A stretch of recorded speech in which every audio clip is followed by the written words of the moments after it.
Well, actually, what has been the hardest lesson you've learned online, including social and kind of just your online world? Online world, hardest lesson.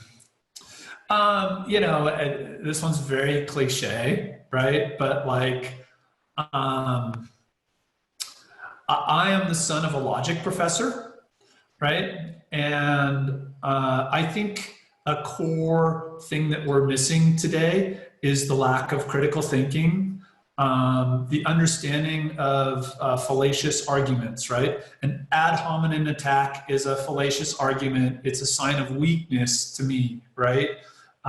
This happened, therefore that happened, right? Post hoc ergo propter hoc is a fallacy, right? Just because two things followed in time doesn't mean one caused the other, right? Like, I am constantly thinking that way, and it takes a lot of discipline for me not to try to correct everyone on the internet, right? Like, somebody says something wrong on the internet, I need to fix it, right? Like, what a torment! You're a tormented man.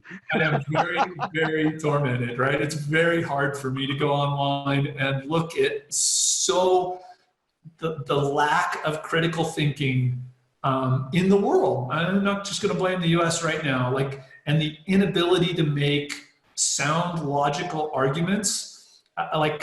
I'm convinced we need to teach that in elementary school, because it is so missing in society right now, whether you're talking about COVID or any of these things. It's just super I'll tell you, I have to, Sean, so I definitely think exactly the same, though I don't often think in Latin. Occasionally I do, but not very often. But I do think there is actually one thing missing from that. And, if you approach the world from a strictly logical perspective, I think that can be a terrible struggle, because for somebody who, I always used to think of it like this: the hardest person to play backgammon with, I play backgammon, and backgammon is a highly logical play, strictly arithmetic, right? or data, statistic, percentages, probability. People say it's the roll of the dice. No, it isn't. You got to know exactly what pit counts are, etc.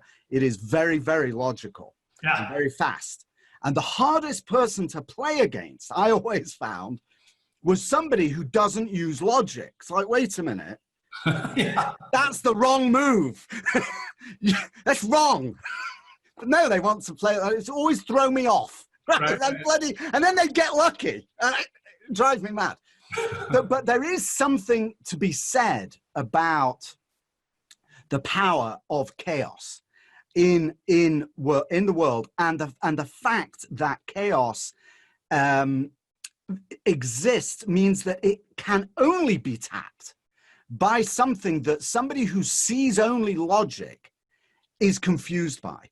And that when you tap into that, you use a different kind of logic to control chaos. As I like to say, we are not thinking machines that feel, and this isn't mine, but we are feeling machines, that think, right? So we are emotionally driven creatures, not logically driven. So I fully agree and respect that and understand that. And, but boy, it would be nice if there was, logic will help us get to solutions and help us find common ground. And so I still wish there was more of it.